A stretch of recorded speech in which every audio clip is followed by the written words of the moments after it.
Building trust is the foundation of any relationship, whether it's a friendship, a romantic partnership, or a familial bond.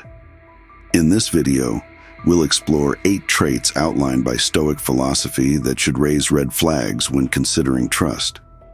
It is crucial to observe and evaluate individuals for these characteristics. Fortunately, this is a straightforward process.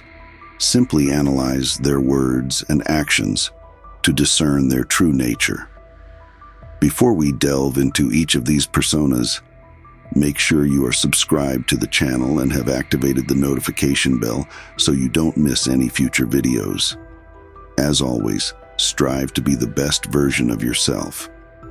Now let's move on to the first category, the narcissists. When dealing with narcissistic individuals, the Stoics remind us not to let their behavior disrupt our inner peace.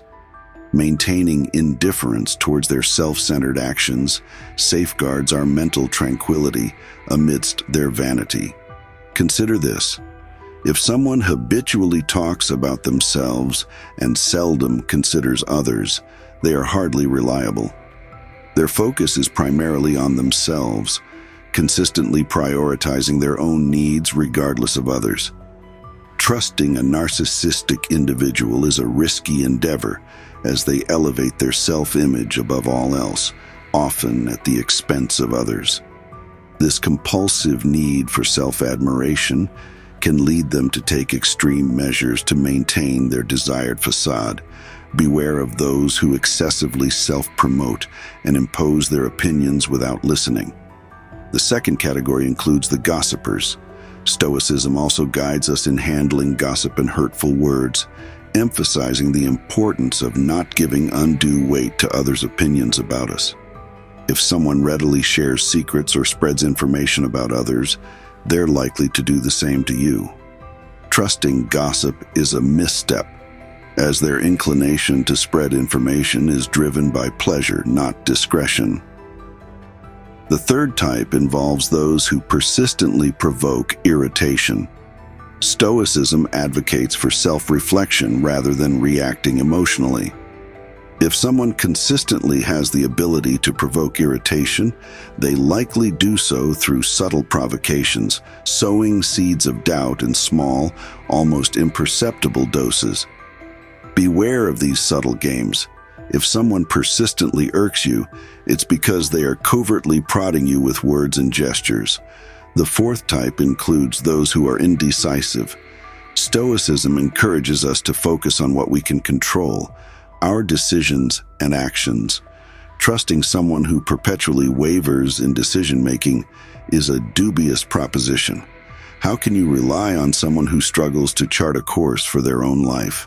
Their unpredictability arises from an undeveloped, unstable personality.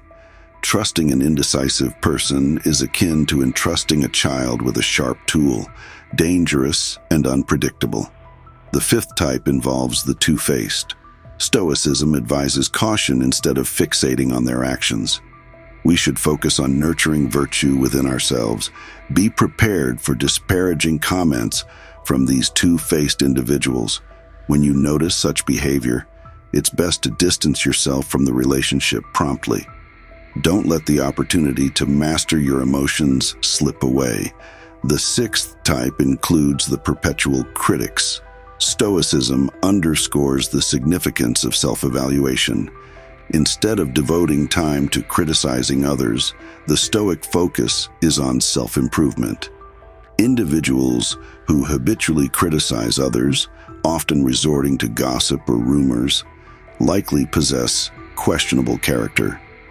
Be wary of these critics, as their readiness to malign others suggests a lack of virtue. If you've made it this far, leave a comment if you were previously trusting someone with traits from these categories. But hold on, there are still 2 more types to discuss. The ninth type involves those perpetually embroiled in problems. Stoicism urges us to take ownership of our decisions and emotions rather than blaming fate or circumstances. Beware of individuals who constantly find themselves in conflicts and dramas, perpetually claiming ill fortune. They paint life as a series of punishments, an endless string of difficulties. Be cautious of such individuals, for their tendency to attract problems is not mere coincidence. It's not the universe conspiring against them, but rather their own self-sabotage.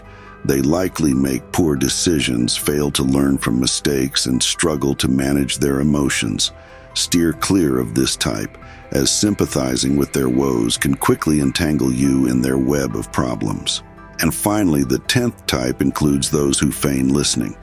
In situations where people pretend to listen, Stoicism advises assertiveness, and if necessary, distancing ourselves from unproductive conversations.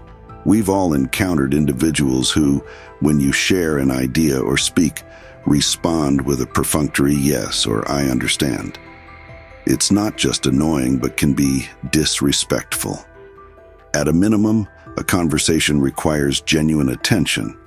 If you notice someone isn't genuinely listening, or worse, they're engrossed in their phone or simply feigning interest, it's best to cease talking. Conversing with someone who isn't truly engaged is a futile endeavor. If this happens, feel free to stand up and leave. You're not obligated to spend time with someone uninterested in your thoughts. In conclusion, analyzing these various types of individuals provides invaluable lessons for fostering authentic and meaningful relationships. By integrating Stoic wisdom, we learn to preserve our inner peace, cultivate virtue, practice authenticity, and exercise self-control in challenging situations. Thank you for your attention, and may you find wisdom and fulfillment in your personal journey. And as always, strive to be the best version of yourself.